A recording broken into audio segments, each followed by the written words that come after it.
ही कथा द्वापर काळातील भारताच्या सौराष्ट्र भागात घडली आहे. त्यावेळी सौराष्ट्रात भद्रश्रवा नावाचा राजा होता. तो खूप पराक्रमी राजा होता. त्यांना 4 वेद, 6 शास्त्रे, 18 पुराणांचे ज्ञान होते.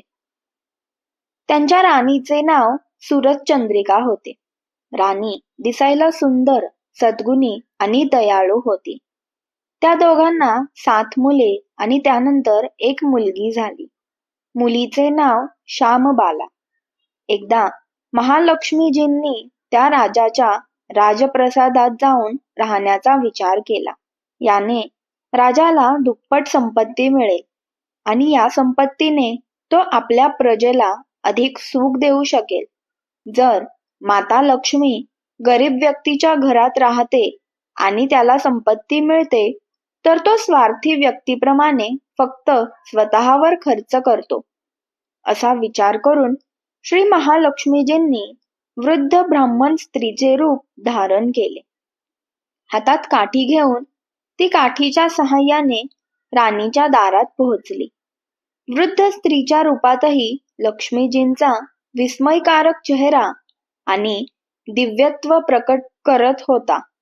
तिला पाहताच समोरून एक दासी आली आणि "तू कोण आहेस आणि इथे येण्याचा उद्देश काय आहे?" असे प्रश्न विचारले. वृद्ध ब्राह्मणाच्या रूपात माता लक्ष्मी म्हणाली, "बालिके, माझे नाव कमला आहे. माझ्या पतीचे नाव भुवनेश आहे. आम्ही द्वारकेत राहतो. मी तुझ्या राणीशी काही महत्वाचे बोलण्यासाठी आली आहे. तुमची राणी मागील जन्मी एका गरीब व्यापाऱ्याची पत्नी होती. तो व्यापारी खूप गरीब होता. गरिबीमुळे घरात रोज भांडणे व्हायची आणि तिचा नवरा तिला रोज मारहाण करायचा. या गोष्टींना कंटाळून तिने घर सोडले आणि रिकाम्या पोटी भुकेल्या तहानलेल्या अवस्थेत ती जंगलात भटकायला लागली. मला त्यांच्या या अवस्थेची दया आली.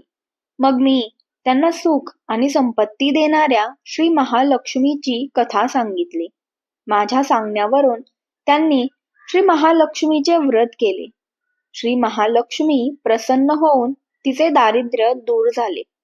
त्यांचे घर सुख, शांती आणि ऐश्वर्याने भरून गेले.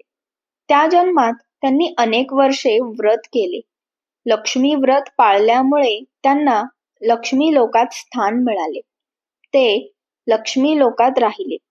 महालक्ष्मीसाठी त्यांनी जेवढी वर्षे व्रत केले तेवढे हजारो वर्षे सुख मिळाले. परंतु या जन्मात ती राजघराण्यात जन्माला आली आहे आणि ती श्री महालक्ष्मीचे व्रत विसरली आहे. त्याची आठवण करून देण्यासाठी मी येथे आली आहे. तिचे म्हणणे ऐकून दासीने वृद्ध स्त्रीला नमस्कार केला व वृद्ध स्त्रीचे रूप धारण केलेल्या श्री महालक्ष्मी मातेने दासीला पूजेची पद्धत व महिमा सांगितली. यानंतर तिने दासीला नमस्कार केला आणि राणीला माहिती देण्यासाठी आत गेली. राजवैभवात राहत असताना राणीला तिच्या संपत्तीचा खूप अभिमान होता. तिला संपत्ती आणि शक्तीचा अहंकार होता. दासीने सांगितलेल्या वृद्ध महिलेचे म्हणणे ऐकून ती संतापली आणि महालात आली आणि म्हातारीच्या रूपात असलेल्या श्री महालक्ष्मीचा अपमान केला. श्री महालक्ष्मी माता वृद्ध स्त्रीच्या रूपाने दारात आल्याचे त्यांना माहीत नव्हते. पण राणीची वृत्ती आणि तिचा अनादर पाहून आईला तिथे राहणे योग्य वाटले नाही. ती तिथून निघून गेली.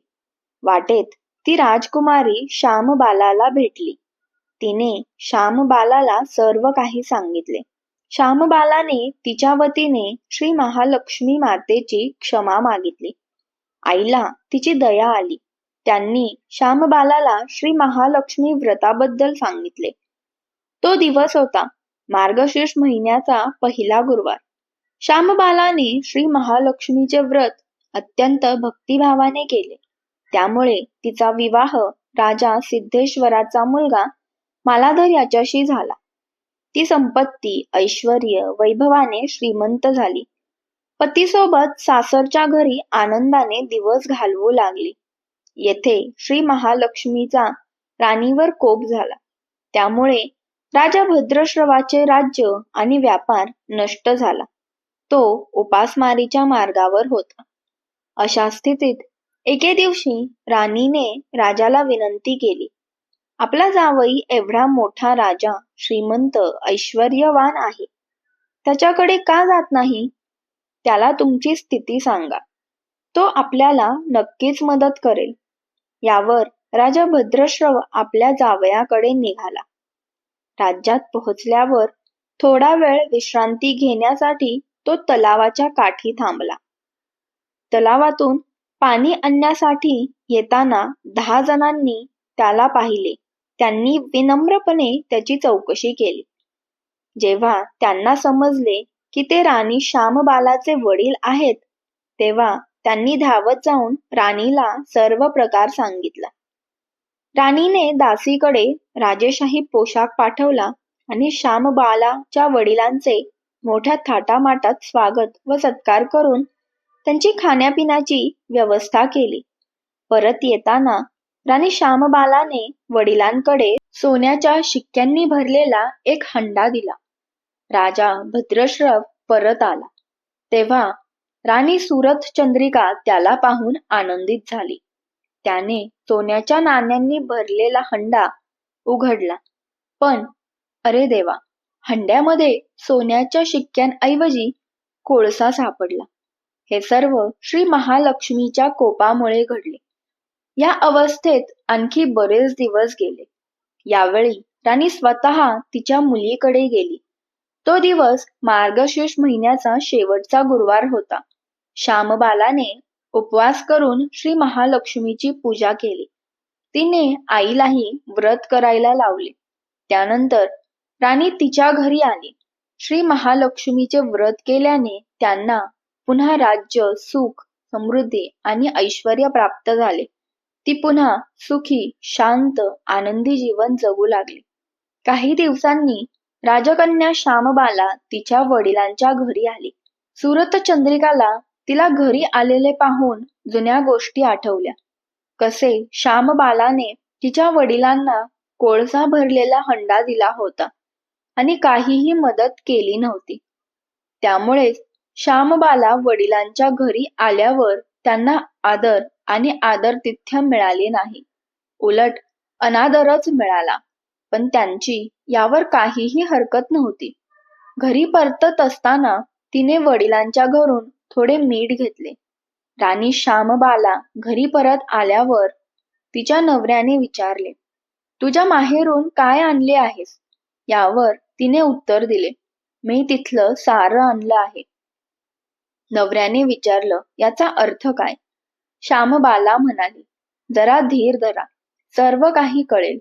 त्या दिवशी श्यामबालाने मीठ न घालता सर्व जेवण तयार करून दिले. नवऱ्याने जेवण चाखले.